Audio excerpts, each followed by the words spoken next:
ఇంకొకసారి వాక్యం చదువుకుందాం. యాకోబు రాసిన పత్రిక మొదటి అధ్యాయము, యాకోబు రాసిన పత్రిక మొదటి అధ్యాయము 22వ వచనం చూడండి. మీరు వినువారు మాత్రమయ్యుండి మిమ్మును మీరు మోసపుచ్చుకొనకుండా వాక్య ప్రకారము ప్రవర్తించువారునై యుండుడి. ఆమేన్.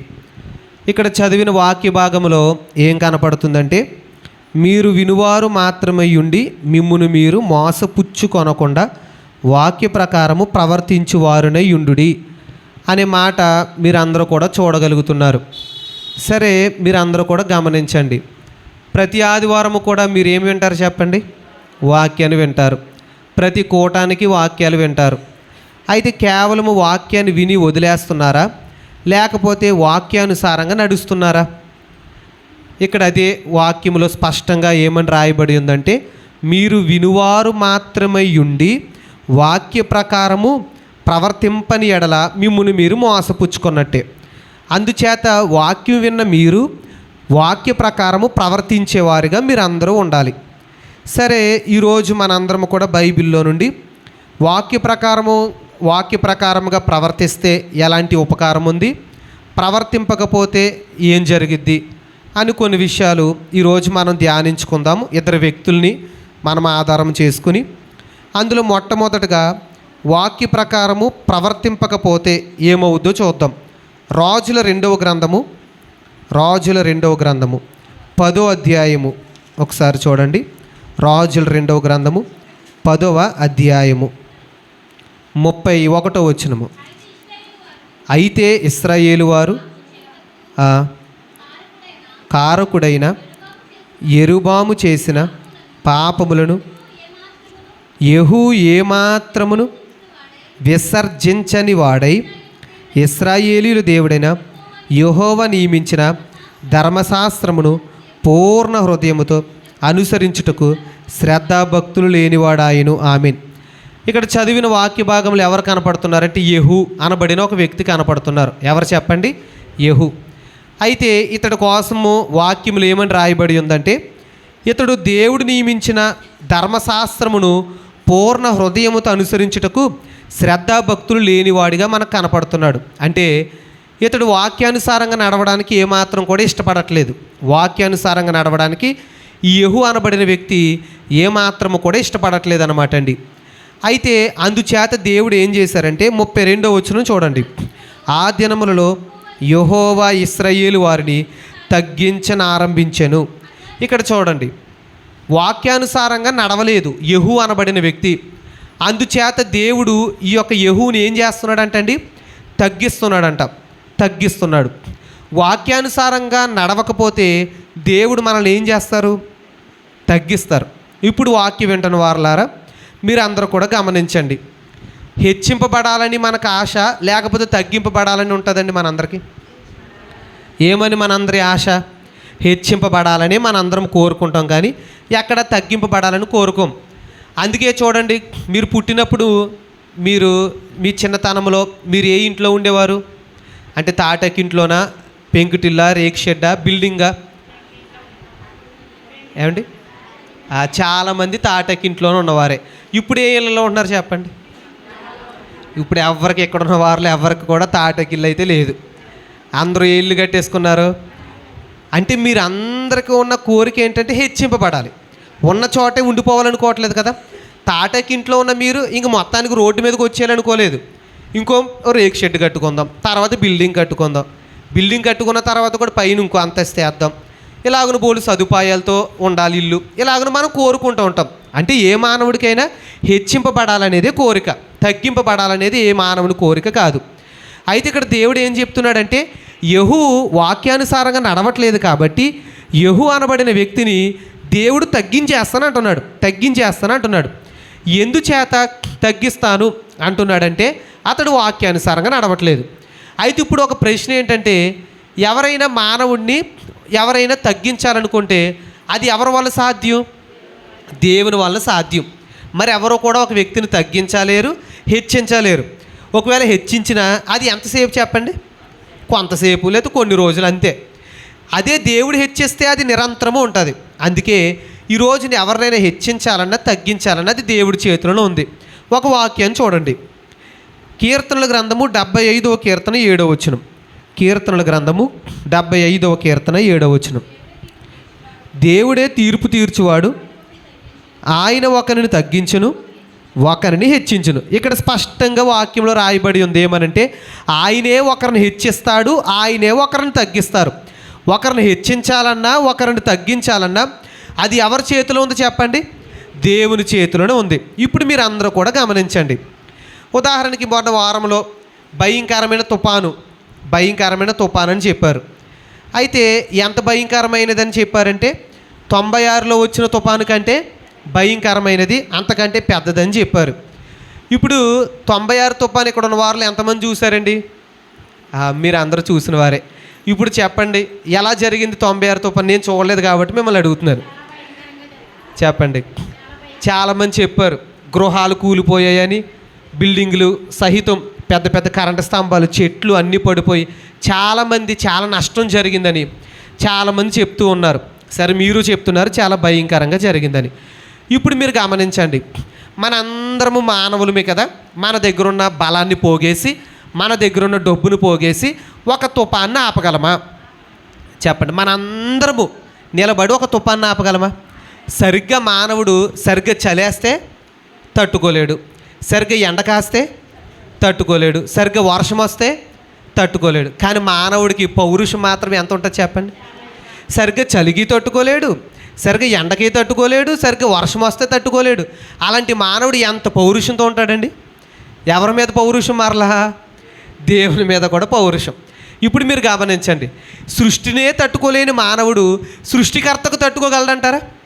తట్టుకోలేడు. అందుచేత మానవుడు ఎప్పుడు కూడా వాక్యానుసారంగా నడవాలి, లేకపోతే దేవుడు ఏం చేస్తాడు? తగ్గించేస్తాడు. ఇప్పుడు మీరు గమనించండి, మనందరము కోరుకుంటాం ఏమనంటే మనం హెచ్చింపబడాలని కోరుకుంటాం. లోకములో హెచ్చింపబడటం అంటే ఏంటి? ఉదాహరణకి ఒక చిన్న తాటకింట్లో ఉన్నాము. తాటకింట్లో ఉన్నవారు ఒక 10 అంతస్తులు బిల్డింగ్ కట్టుకున్నారనుకోండి, ఏమంటారు చెప్పండి? ఎంత హెచ్చింపబడ్డాడు అంటారు. సరే, ఇప్పుడు దేవుడు హెచ్చిస్తానంటున్నాడు. దేవుని యొక్క హెచ్చింపు ఎలాగుంటుందయ్యా అంటే, దేవుడు ఈ భూలోకపు జీవితంలో నుండి ఏ స్థితిలోనికి తీసుకుని వెళ్తానంటున్నాడు? పరలోకపు జీవితాన్ని ఇస్తానంటున్నాడు.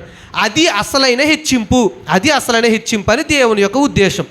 ఇప్పుడు మీరు అందరూ కూడా గమనించండి, మనం హెచ్చింపబడాలంటే ఎక్కడ హెచ్చింపబడాలి?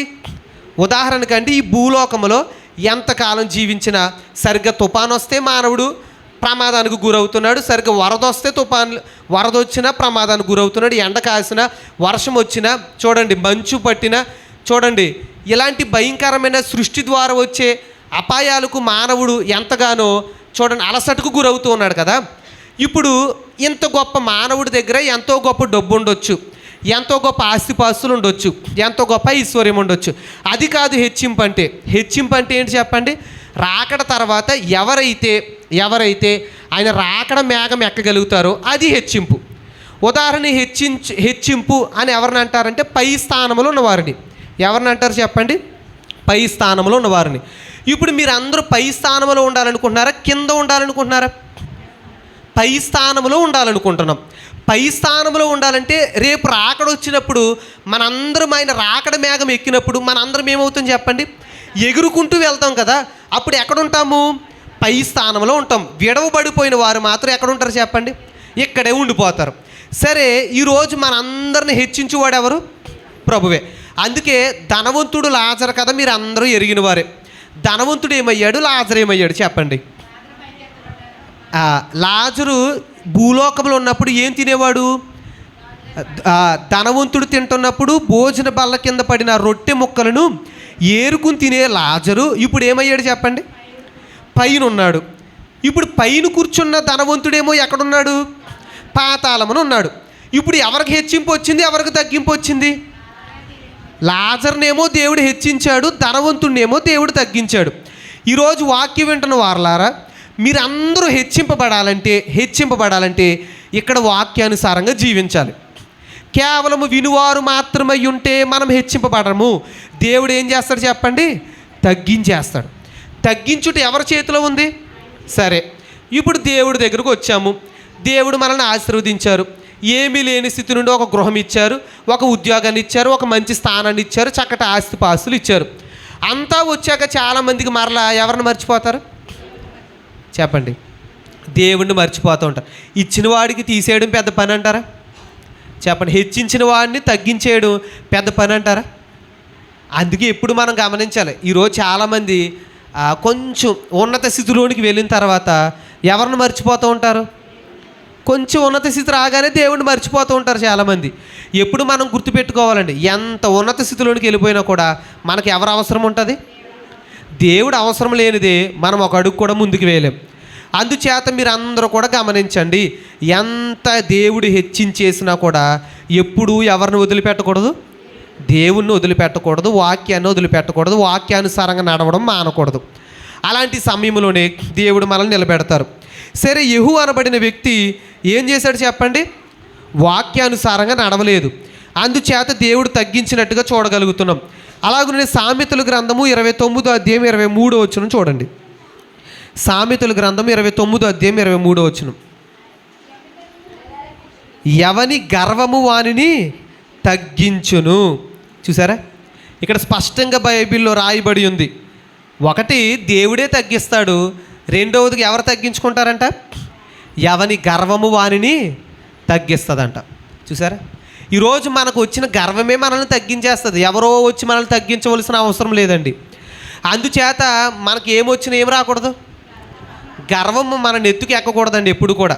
చూసారా, మనకి ఎంత ఆస్తిపాస్తులు ఉన్నా, మనం ఎంత ఐశ్వర్యములు ఉన్నా కూడా చూడండి, కొంతమంది భక్తి చేసి కూడా, భక్తి చేసిన వారిలో కూడా కొంతమందిలో ఏముంటుంది? గర్వం ఉంటుంది. ఎప్పుడూ కూడా మనలోనికి ఏం రాకూడదు చెప్పండి? అందుకే లోకంలో సామెత ఏంటి? ఎంత ఎదిగినా ఒదిగి ఉండాలనేది సామెత. చూసారా, అందుకే మనకు ఎప్పుడు కూడా గర్వం రాకుండా ఎప్పుడు తగ్గించుకునే వారిగా మాత్రమే మనం ఉండాలి. తగ్గింపు జీవితము మనందరం కూడా కలిగి ఉండాలి. అందుకే ఈ రోజున మన దేవుడు అంటున్నాడు కదా, తన్ను తాను తగ్గించుకున్నవాడు హెచ్చింపబడును, తను తాను హెచ్చించుకున్నవాడు తగ్గింపబడును. చూసారా, ఈరోజు హెచ్చింపబడాలి అనే ఆశ ఉన్న వారులారా, మీరందరూ కూడా దైవ సన్నిధిలో తగ్గించుకోండి. దేవుడే తగిన సమయం వచ్చినప్పుడు ఏం చేస్తారు?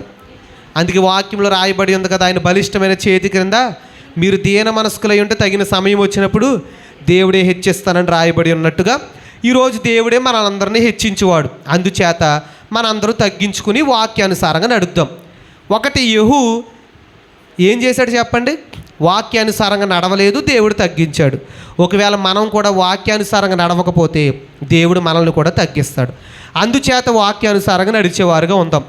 తర్వాత వాక్యానుసారంగా నడిస్తే ఏంటి ఉపకారము అనేది కూడా మనం చూస్తే, వాక్యానుసారంగా నడిస్తే ఏంటి ఉపకారం అని చూస్తే, యజ్రా గ్రంథము చూడండి. యజ్రా గ్రంథము 7వ అధ్యాయము 10వ వచనం.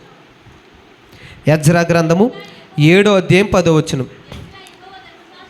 యజ్రా యెహోవా ధర్మశాస్త్రమును పరిశోధించి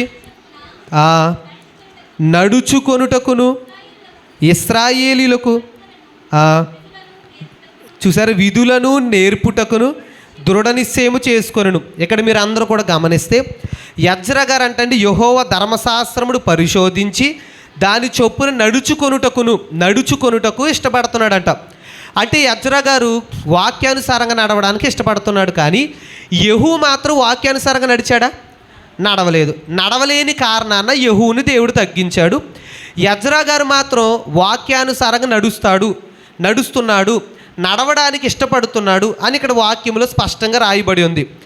ఈ రోజున మీరు గమనించండి, వాక్యానుసారంగా నడవడానికి ఇష్టపడిన ఈ యొక్క యజ్రా గారిని దేవుడు ఏం చేశాడంట? 28వ వచనం చూడండి. 28వ వచనం. నా దేవుడైన యెహోవా హస్తము నాకు తోడుగా ఉన్నందున నేను బలపరచబడి నాతో కూడా వచ్చుటకు ఇశ్రాయేలీయుల ప్రధానులను సమకూర్చితిని. చూసారా, ఒకటి, యెహూ వాక్యానుసారంగా నడవలేదు. నడవలేని కారణాన దేవుడు యెహూని ఏం చేశాడు చెప్పండి?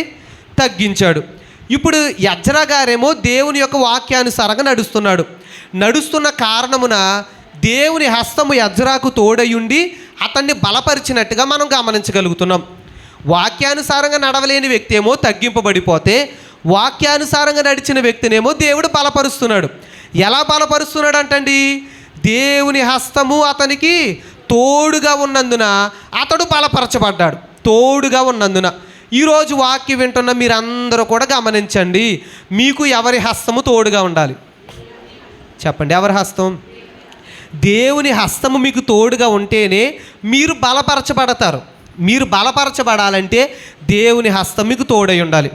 అందుకే మనం అనేక ప్రయాణాలు చేస్తూ ఉంటాము. దేవుని హస్తము తోడుగా లేకపోతే ఏమవుతుంది చెప్పండి? మన భయంకరమైన తుఫాను వచ్చింది, దేవుని హస్తము తోడుగా ఉంది, అందుచేత ఏమయ్యాము? మొన్న ఆ తుఫాన్లోనే ఒకరు నన్ను ఉపవాస కూడికి రమ్మని చెప్పారు. భయంకరమైన తుఫాను, రాత్రి సమయం. చూడండి, కరెంటు కూడా లేదు. మనకేం లేదు చెప్పండి? ఆ రోజంతా కరెంట్ లేదు. ఇంకా మనకు పర్వాలేదు, ఒక రోజులో మరలా కరెంటు వచ్చేసింది. కొంతమందికి సుమారు 4 రోజులు కరెంట్ లేదంటండి, స్తంభాలు పడిపోయి. కానీ దేవుని యొక్క మహాకృప ఏంటంటే మనకు ఆ ఇబ్బంది లేదు. సరే, ఒకరు ఉపవాస కూటానికి రమ్మన్నారని వెళ్తున్నానండి. వెళ్తుంటే దారి పొడుగున చెట్లు పడిపోయి ఎలా పడితే అలా ఉంది. నేను అనుకున్నాను, వెళ్ళడం బాగానే వెళ్ళిపోతున్నాను, వచ్చినప్పుడు ఈ దారి అంతా చీకటే, మరలా ఈ చెట్లన్నీ పడిపోయి ఉంటే అప్పుడేమవుతాను? ఉండగా ఇంకా గాలి ఎక్కువ వేస్తుందని చెప్తున్నారు అని అనిపించింది. కానీ దేవుని హస్తము తోడుగా ఉండటాన్ని బట్టి ఆయనే దేవుడు క్షేమంగా తీసుకుని వెళ్ళారు, మరలా క్షేమంగా గృహానికి చేర్చారు. అంటే అంత భయంకరమైన తుఫాన్లో కూడా వెళ్ళి రావడానికి గల కారణం ఎవరు? క్షేమంగా వెళ్ళి రావడానికి కారణం ఎవరు చెప్పండి? దేవుని హస్తము తోడై ఉంటుంది. నిజంగా మనకు తెలియదు.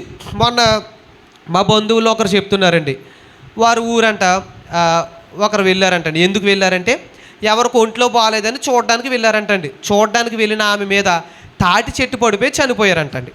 చూసారా? ఆమె చనిపోదామని వెళ్ళిందా అంటే చనిపోదామని వెళ్ళలేదు, ఎవరికో అనారోగ్యంగా ఉంటే చూడటానికి వెళ్ళింది. వెళ్ళిన ఆమె మీద ఏం పడిపోయిందంట? తాటి చెట్టు పడిపోయి చనిపోయిందంట. మరి ఈ రోజున మరణము ఎప్పుడు ఎలా వస్తుందో తెలుసండి? తెలీదు. ఏ పక్క నుండి అయినా వచ్చేస్తుంది మరణం. అందుకే మొన్న కర్నూలులో కూడా భయంకరంగా రోడ్డు బస్సు యాక్సిడెంట్ అయ్యి సుమారుగా 20 మంది సజీవ దహనం అయిపోయారు, వార్తల్లో చూసాం. అలాగే మొన్న రీసెంట్గా 2 రోజుల క్రితం అనుకుంటా ఒక చోట తొక్కిసలాట అయ్యి 20 మంది వరకు చనిపోయారని కూడా వార్తల్లో వింటున్నాం. అంటే మరణం ఎప్పుడు ఏ పక్క నుండి వస్తుందో తెలియదు. అందుచేత మనకి ఎవరి హస్తం తోడై ఉండాలి? ఇప్పుడు మీరు గమనించండి, మనందరము బలహీనులమే. బలహీనులమై ఉన్న మనకు బలం కావాలంటే మనల్ని బలపరిచేది దేవుని హస్తమే. చెప్పండి, మన బలపరిచేది ఎవరి హస్తం? మన బంధువుల హస్తమో మన స్నేహితుల హస్తమో కాదు, దేవుని హస్తం మాత్రమే మనల్ని బలపరుస్తుంది. అందుకే ఇక్కడ ఏమన్నా చూడండి, నా దేవుడైన యెహోవా హస్తము నాకు తోడుగా ఉన్నందున నేను బలపరచబడి. చూసారా? దేవుని హస్తము తోడై ఉంటే మనం బలపరచబడతాం. అందుకే వాక్యంలో ఒక మాట ఉంటుంది, రక్షింపనేరకుండునట్లు నా హస్తము కొరచ కాలేదు. అంటే నా హస్తం అందరినీ రక్షిస్తుంది, నా హస్తం అందరినీ రక్షిస్తుంది అని వాక్యంలో స్పష్టంగా రాయబడి ఉంది కదా. ఈ రోజున అందుకే మీరు గమనించండి, ప్రభు హస్త నీడలో మీరు ఉన్నట్లయితే ఆ హస్తమే మిమ్మల్ని కాపాడుతుంది, ఆ హస్తము మిమ్మల్ని భద్రపరుస్తుంది, ఆ హస్తమే మిమ్మల్ని బలపరుస్తుంది, ఘనపరుస్తుంది అండి. పడిపోతే లేపుతుంది. అందుకే చూడండి, ప్రభు హస్తాలు సిలువలో ఉన్నప్పుడు 2 చేతులు చాపి ఆయన ఆ హస్తాలతోటే ప్రపంచమంతటిని కూడా ఏం చేస్తున్నారు? సృష్టి అంతటిని దీవిస్తున్నారు, సృష్టి అంతటిని కూడా ఆశీర్వదిస్తున్నారు కదా. ఈరోజు వాక్యం వింటున్న వారులారా, మీరందరూ కూడా గమనించండి, ప్రభు హస్తము మీకు తోడుగా ఉంటే మీరు బలపరచబడతారు. మరి ఎప్పుడు ప్రభు హస్తం మీకు తోడై ఉంటుంది చెప్పండి? ఎప్పుడు? వాక్యానుసారంగా నడిచినప్పుడే ప్రభు హస్తము మీ అందరికీ తోడై ఉంటుంది. అందుకే మీరు చూడండి, రాజుల మొదటి గ్రంథము 18వ అధ్యాయం 46వ వచనం కూడా చూడండి. రాజుల మొదటి గ్రంథము 18వ అధ్యాయము 46వ వచనం. యెహోవా హస్తము ఏలియాను బలపరచగా అతడు నడుము బిగించుకొని ఆహాబు కంటే ముందుగా. చూసారా? యెహోవా హస్తం ఎవరిని బలపరిచిందంటండి? ఏలియా గారిని బలపరిచిందంట. చూసారా? దేవుని హస్తము అందరిని బలపరిచే హస్తం. ఈ రోజున బలహీనతతో ఇక్కడికి వచ్చిన వారులారా, మీ బలహీనత ఏంటి? ఒక్కొక్కరికి ఒక్కొక్క బలహీనత. పాపాన్ని జయించలేని బలహీనత, వ్యాధులను జయించలేని బలహీనత, కష్టాలను శ్రమలను జయించలేని బలహీనత, ఇలాగున అనేక బలహీనతలతో మీరు అందరూ కూడా ఇక్కడికి వచ్చారు కదా. మీకు ఎట్టి బలహీనతతో వచ్చినప్పటికీ కూడా ప్రభు హస్తము మీకు తోడై ఉన్నందున ఆ హస్తమే మిమ్మల్ని ఏం చేస్తుంది చెప్పండి? బలపరుస్తుంది. ఇప్పుడు బలహీనతతో ఇక్కడికి వచ్చి ఉండొచ్చు, కానీ మీరు వెళ్ళినప్పుడు ఎలా వెళ్తారు చెప్పండి? బలవంతులుగా వెళ్తారు. అందుకే వాక్యంలో ఏమని రాయబడి ఉంది? నీ బలహీనత తొట్టు చూడొద్దు, నా బలము తొట్టు చూడుము. ఎవరి బలము చెప్పండి? దేవుని బలము తొట్టు చూడాలి. ఈ రోజున మీరు గమనించండి, మీ బలహీనత తొట్టు చూస్తే ఇంకా మీకు ఏమనిపిస్తుంది చెప్పండి? ఇంకా మీకు బలహీనత వచ్చేస్తుంది. చూడండి, ఉదాహరణకి ఫర్ సపోజ్ ఏదైనా జబ్బు ఉంది, అనారోగ్యం ఉంది, అనారోగ్యం మీదే దృష్టి పెట్టి ఉన్నామనుకోండి, ఇంకా మనం ఏమైపోతాం? ఇంకా బలహీనమైపోతాం. అలా కాకుండా స్వస్థపరిచే దేవుని వైపు చూస్తే మనకు స్వస్థతనిస్తాడు దేవుడు. అందుచేత వాక్యం వెంటనే మీరు అందరూ కూడా గమనించాలి, మీ బలహీనత తొట్టు కాదు, ఎవరి బలం వైపు చూడాలి? దేవుని బలం వైపు చూడాలి. అనగా వాక్యానుసారంగా మీరు అందరూ నడిచేవారుగా ఉండాలన్నమాట అండి. అలా నడిచినప్పుడే ప్రభు హస్తము మీకు తోడై ఉంటుంది. అలాగే దినవృత్తాంతములు 2వ గ్రంథము చూడండి. దినవృత్తాంతములు 2వ గ్రంథము 30వ అధ్యాయము. దినవృత్తాంతములు 2వ గ్రంథము 30వ అధ్యాయము 10వ వచనం చూడండి. 10వ వచనం. అంచెవాండ్రు జెబూలూను దేశం వరకును ఎఫ్రాయిము మనష్షేల దేశములనున్న ప్రతి పట్టణమునకును పోయిరు కానీ అచ్చటి వారు ఎగతాళి చేసి వారిని అపహసించిరి. అలాగే 30వ అధ్యాయము 1వ వచనం కూడా చూడండి. 1వ వచనం. మరియు హిజ్కియా ఇశ్రాయేలీయుల దేవుడైన యెహోవాకు పస్కా పండుగ ఆచరించుటకే యెరూషలేములోనున్న యెహోవా మందిరమునకు రావలసినదని ఇశ్రాయేలు వారికి అందరికీ యోధా వారికి అందరికీ వర్తమానములను ఎఫ్రాయిమీయులకును మనష్షే వారికి పత్రికలను పంపెను. సరే, ఇదంతా మీరు అందరూ కూడా గమనించండి. హిజ్కియా అనబడిన ఒక వ్యక్తి ఉన్నాడు. ఆ హిజ్కియా రాజు ఏమని వర్తమానం పంపుతున్నాడంటే, యెరూషలేములో పస్కా పండుగ ఆచరించడానికి అందరినీ రమ్మని చెప్పండి. ఇశ్రాయేలు వారిని, యోధా వారిని అందరినీ కూడా యెరూషలేమునకు రమ్మని చెప్పండి. ఆ పండగకు రమ్మని చెప్పండి. ఆ పండగలు ఆచరించమని చెప్పండి అని హిజ్కియా అక్కడ ఉన్న వారిలో కొంతమందిని పంపారనమాట అండి. అంటే అంచెవాండ్రుని పంపారు. అంచెవాండ్రు అంటే వారు అంచెలంచెలుగా వర్తమానాలు పంపేవారు అనమాట అండి. అయితే ఇప్పుడు వారందరూ కూడా వస్తున్నారు. ఎవరికి చెప్పడానికి? ఇశ్రాయేలు వారికి, యూదులైన వారికి అందరికీ కూడా చెప్పడానికి, ఇదిగో యెరూషలేములో పస్కా పండగ ఆచరించడం జరుగుతుంది, కావున మీరు అందరూ కూడా పండగకు రావాలి, ఆ పండగలు ఏకీభవించాలి అని అందరికీ చెప్పడానికి బయలుదేరారు. అయితే చెప్పడానికి వెళ్ళిన వీరు ఒకానొక సమయంలో, చెప్తున్న సమయంలో ఏమయ్యారంటే 10వ వచనం చూడండి. 10వ వచనం. అంచెవాండ్రు జెబూలూను దేశం వరకును ఎఫ్రాయిము మనష్షేల దేశంలోనున్న ప్రతి పట్టణమునకు పోయిన కానీ అచ్చటి వారు ఏం చేశారంట? ఎగతాళి చేసి వారిని అపహసించారంట. ఇప్పుడు మీరు గమనించండి, హిజ్కియా ఎందుకు పంపాడు? పండక్కి రమ్మని పంపాడు. పండక్కి అందరిని ఆహ్వానించండి అయ్యని పంపాడు. తీరా వీళ్ళు చెప్పడానికి వస్తే వీళ్ళు ఏం చేస్తున్నారు చెప్పండి? ఎగతాళి చేస్తున్నారంట, హేళన చేస్తున్నారంట. ఇప్పుడు మీరు చెప్పండి, ఎప్పుడైనా దేవుడు కూడా మనల్ని పంపుతున్నాడు, అందరికీ చెప్పండి పండగలకు, లేకపోతే నా గురించిన సువార్తను చెప్పండి అని పంపుతున్నప్పుడు మరి మనం నిజంగా చెప్తున్నామా, తప్పించుకుంటున్నామా? మీరు గమనించండి, చెప్పే సమయంలో ఖచ్చితంగా మనకి ఏమి ఎదురవుతాయి చెప్పండి? ఎప్పుడైనా మీరు ఎవరికైనా సువార్త చేశారా? ఎవరికైనా యేసు ప్రభు వారికి మీ సాక్ష్యం చెప్పారా? యేసు ప్రభు వారు గొప్పవాడు అని ఎవరికైనా మీరు చెప్పారా? ఏమండి, ఎంతమంది చెప్పారు?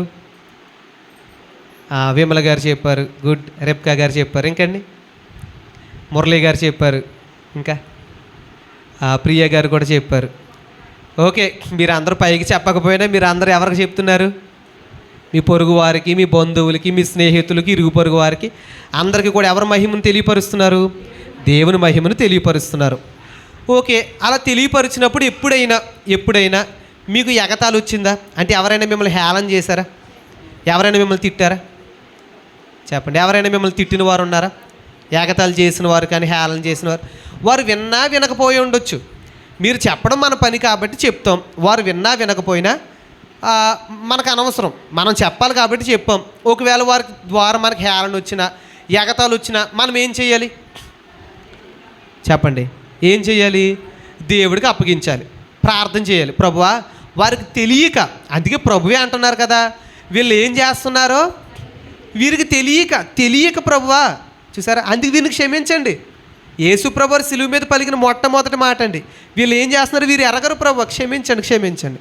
చూసారా, ఎవరైనా ఎగతాళి చేస్తే, హేళన చేస్తే మనం వారి మీద ఏ కోపము పెట్టుకోకూడదు. వారిని క్షమించి వారి నిమిత్తం ఏం చేయాలి చెప్పండి? ప్రార్థన చేయాలి. సరే, వీరు చెప్పడానికి వెళ్ళారు. పైగా ఏమని? పండగకు రండి అని చెప్పడానికి వెళ్ళారు. చెప్పడానికి వెళ్ళినందుకే వీరిని ఎగతాళి చేశారంటే, హేళన చేశారు, బాధపడ్డారు. ఇదంతా ఎవరు చూశారంటే దేవుడు చూశారు. దేవుడు చూసి ఏం చేశారు చూడండి. అక్కడ 30వ అధ్యాయము 12వ వచనం.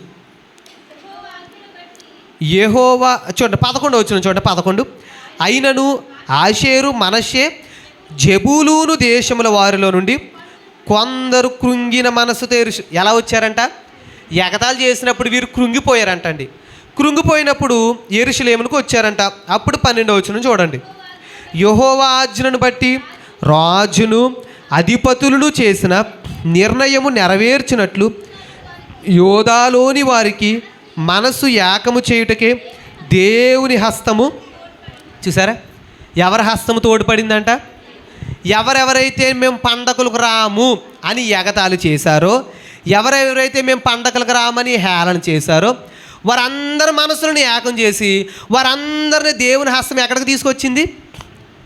పస్కా పండగకు తీసుకొచ్చింది. యెరూషలేము పస్కా పండగకు తీసుకొచ్చింది. ఇప్పుడు చెప్పడానికి వెళ్ళిన వారు మనసు ఎలా ఉంటుంది చెప్పండి? కృంగిపోయిన వారే ముందుగా. కానీ ఇప్పుడు వారికి దేవుడు ఏమిచ్చాడు? నెమ్మదినిచ్చాడు, సంతోషాన్ని ఇచ్చాడు. చూసారా, కృంగిపోయిన వారి మనసును దేవుడు ఏం చేయగలడు? నెమ్మదిని ఇవ్వగలడు. ఎప్పుడు చెప్పండి? ఆయన హస్తము తోడై ఉన్నప్పుడు. అందుకే ఎవరైతే రానన్నారో వారినే దేవుడు ఎక్కడికి తీసుకొచ్చారు? పండగకు ఆచరించడానికి తీసుకొచ్చారు. అందుకే మీరు చూడండి, ఈరోజు నేను చేయను, ఈరోజు నేను ఒప్పుకోను, ఈరోజు నేను మోకరించను అన్నవారే ఒక రోజున ప్రతివాని నాలుక, ప్రతివాని మోకాళ్ళు యేసు నామమున. చూసారా, ఈరోజు మనందరము గమనించాలి. ఈరోజు నేను చేయను, నేను చేయలేనంటే దేవుడు ఎవరితో చేయించుకోగలరు? రాళ్ళతో చేయించుకోగలరు. చూసారా, ఆయనకు అసాధ్యమైనది ఏమీ లేదు. అయితే ఈ రోజున ఆయన హస్తము మనకు తోడై ఉంటే కృంగిపోయిన వారి మనసులకు కూడా ప్రభు ఏమిస్తాడు? నెమ్మదినిస్తాడు. అలాగే రానన్నవారు ఒకానొక సమయంలో మీకు రమ్మని చెప్తే మీరు ఏం చెప్పిన వారు చెప్పండి? మీలో కొంతమంది రాలేమండి పాస్టర్ గారు, రామండి, ఆ తర్వాత చూద్దామండి, వస్తామండి, రాకుండా తప్పించుకున్న వారు మీలో చాలామంది ఉన్నారు. కానీ ఇప్పుడు ప్రభు మీ మనసును ఏం చేశాడు చెప్పండి? ప్రభు తట్టు తిప్పి, బైబిల్ మిషన్ తట్టు త్రిప్పి మీ అందరిని ఎక్కడికి నడిపించుకున్నారు? చర్చికి నడిపించుకున్నారు. ఒకానొక సమయంలో మనము కూడా ఎక్కడున్నవారము? లోకంలో ఉన్నవారమే. లోకంలో ఉన్న మనందరిని దేవుడు ఎక్కడికి తీసుకొచ్చారు? ఆయన సంఘంలోనికి తీసుకొచ్చారు. ఇప్పుడు చెప్పండి, రానన్నవారు పండగకి వెళ్ళిన తర్వాత అక్కడ వాక్యంలో రాయబడి ఉంది, పండగలు ఆచరించిన తర్వాత వారికి ఎంతో సంతోషం వచ్చిందంటండి. ఇప్పుడు మీరు చెప్పండి, ఒకానొక సమయంలో మీకు యేసు ప్రభు అంటే తెలియదు. ఇప్పుడు ప్రభువుని తెలుసుకున్న తర్వాత, బైబిల్ మిషన్ తెలుసుకున్న తర్వాత మీకు సంతోషం ఉందా లేదా చెప్పండి? మీలో ఎంతమందికి సంతోషం ఉంది? ఉదాహరణకి ఒకానొక సమయంలో మీరందరికీ సంతోషం ఉంది, దేవునికి మహిమ కలుగును గాక, ఆమేన్. ఒకానొక సమయంలో మన ఎవరికి కూడా బైబిల్ మిషన్ విలువ కూడా తెలియదు. బైబిల్ మిషన్ యొక్క ప్రత్యేకత ఏంటో మనకు తెలియదు. బైబిల్ మిషన్లో దీవెనలు, బైబిల్ మిషన్లో ఆశీర్వాదాలు మనకు తెలియదు. కానీ రాగా ఉండగా ఆ బైబిల్ మిషన్ యొక్క క్రమాలన్నీ నేర్చుకోగా ఇప్పుడు మనకి ఏమనిపిస్తుంది చెప్పండి? ప్రభువా, ఈరోజు మేము మీతో చాలా సహవాసంలోనికి రాగలుగుతున్నాము. కారణం ఏంటయ్యా అంటే బైబిల్ మిషన్ బట్టి. ప్రభు ఇంత గొప్ప బైబిల్ మిషన్లోకి నన్ను నడిపించినందుకు నీకు అనేకమైన ప్రణుతులు, అనేకమైన స్తుతులు అని అనేక మార్లు మనకు అనిపిస్తుందా లేదా? అనిపిస్తుంది. కారణం ఏంటి చెప్పండి? ఒకానొక సమయంలో ఇంతే సహవాసం ఉందా? లేదు. చూసారా, ఎన్ని కార్యాలు జరగట్లేదు చెప్పండి? ఎన్నో గొప్ప గొప్ప కార్యాలు దేవుడు మన జీవితాల్లో చేస్తూనే ఉంటున్నారు బైబిల్ మిషన్ బట్టి. చూసారా, ఈరోజు ఫస్ట్లో మనకు తెలియదు, మొదట్లో మనకి విలువ తెలియదు. విలువ తెలుసుకున్న తర్వాత ఎలా ఉంటుంది చెప్పండి? విలువ తెలుసుకున్న ఇప్పుడు మనకు విలువ తెలిసింది. బైబిల్ మిషన్ విలువ తెలిసింది, యేసుక్రీస్తు ప్రభువారి యొక్క విలువ తెలిసింది, దేవాలయపు విలువ తెలిసింది. తెలిసినప్పుడు ఎలా ఉంటుంది? ఒకప్పుడు వారికి పండగ విలువ తెలియక మేము రాము అని చెప్పారు. ఎప్పుడైతే పండగలో ఏకీభవించారో ఆ పండగలో ఉన్న దీవెనలు చూసిన తర్వాత ఆ విలువ ఏంటో తెలుసుకున్న తర్వాత సంతోషించడం మొదలు పెడుతున్నారంటే రానన్న వారే.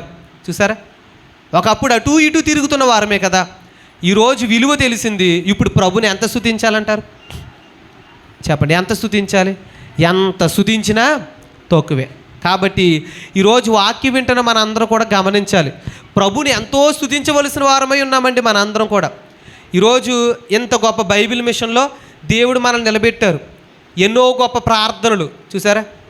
శుక్రవారం ప్రార్థన జరుగుతుంది, సోమవారం ప్రార్థన జరుగుతుంది, ఆదివారాలు ప్రార్థన జరుగుతుంది. ప్రతిరోజు ప్రార్థనలే. 40 రోజులు సిలువ ధ్యానాలు, మోషకు ఉపవాసుకోవటం, మొన్న ఉపవాసుకోవటాలు. ఇప్పుడు మరల ఏ పండుగ? బైబిల్ పండుగ అయిపోయింది. ఇప్పుడు ఏ పండుగ వస్తుంది?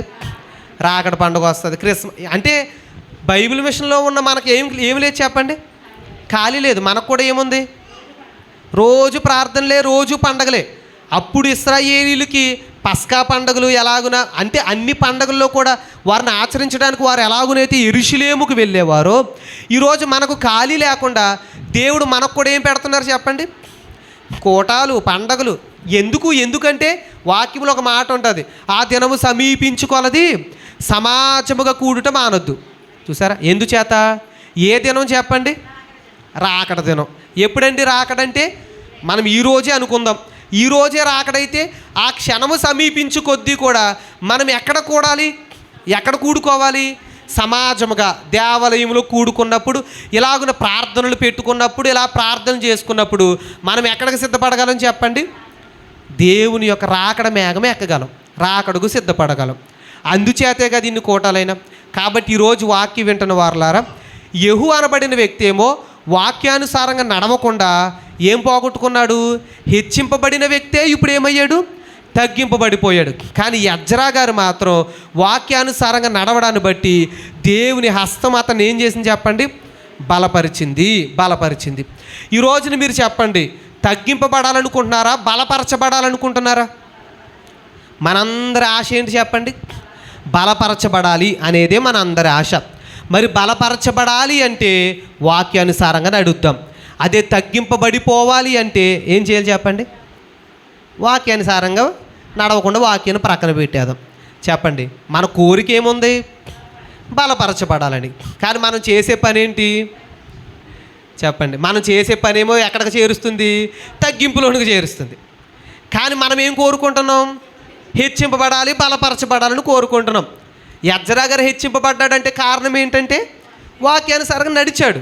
చూసారా? మన కోరికకి తగ్గట్టుగానే మన నడవడిక కూడా ఉండాలండి. మన కోరికకి తగ్గట్టుగానే నడవడిక ఉండాలి. చూసారా? అలా కాకుండా చూడండి, విమానం నడపాలని మీ కోరిక. విమానం నడపాలని కోరుకున్నవారు మీరు ఏం నేర్చుకోవాలి? విమానమే నేర్చుకోవాలి. నేను సైకిల్ వచ్చి కదా విమానం ఎక్కేస్తానంటే కుదురుద్దా? నేను సైకిల్ నేర్చుకుంటాను. పొద్దున అనిలు, సురేఖ వచ్చారు. ఈ సైకిల్ మీ ఇద్దరికి వచ్చే సైకిల్ అంటే వాళ్ళిద్దరూ చెప్తున్నారు, మా అన్నీకి సైకిల్ రాదని అని చెప్తుంది సురేఖ. చెప్తున్నప్పుడు అబ్బాయి అంటున్నాడు అనిలు, అని మా చెల్లి అలాగే చెప్తుంది, నేను బోర్లు వదిలి కూడా తొక్కేయగలను సైకిల్ అంటున్నాడు. సరే, మీరు అందరూ కూడా గమనించండి. విమానం నడపాలనుకున్నవాడు ఏం నేర్చుకోవాలి? విమానమే నేర్చుకోవాలి. కానీ సైకిల్ నేర్చుకుంటే కుదరదు. అలాగే మీరు గమనించండి, మనం ఏం కోరుకుంటున్నాం? బలపరచబడాలి, హెచ్చింపబడాలని కోరుకుంటున్నాం. కాబట్టి వాక్యానుసారంగానే నడవాలి. వాక్యానుసారంగా నేను నడవను, నా ఇష్టానుసారంగా నడుస్తాను, నేను బలపరచబడిపోతానంటే అది అవ్వదు. అందుచేతండి మన అందరం కూడా వాక్యానుసారంగా నడుద్దాం. దేవుని హస్తం మనకు తోడై ఉంటుంది. ఆ హస్తమే మనల్ని హెచ్చిస్తుంది, ఆ హస్తమే మనల్ని బలపరుస్తుంది. అటు భాగ్యం దేవుడు మనకు దయచేయను గాక. ప్రభు, కొద్ది నిమిషాలు వాక్యం ద్వారా మీరే మా అందరితో మాట్లాడారు. అందుని బట్టి మీకు స్తుతులు, స్తోత్రములు స్వామి. అయ్యే వాక్యానుసారంగా నడవగలిగే స్థితిని మీరే మా అందరికీ దయచేయమని నేను ఎంతగానో వేడుకొనుచున్నాం తండ్రి. నాయన, మీరే మమ్మల్ని బలపరచండి, మా బలహీనతల నుండి విడిపించి వాక్యానుసారంగా యెహూ నడవలేక ప్రభు తగ్గింపబడిపోయాడు. కానీ ఎజ్రా గారు వాక్యానుసారంగా నడిచి బలపరచబడ్డారు కదా ప్రభు. అట్టి విధంగా బలపరచబడే స్థితి మా అందరికీ దయచేయమని వాక్యమైన యేసు నామమున అడుగుచున్నాము తండ్రి. ఆమేన్.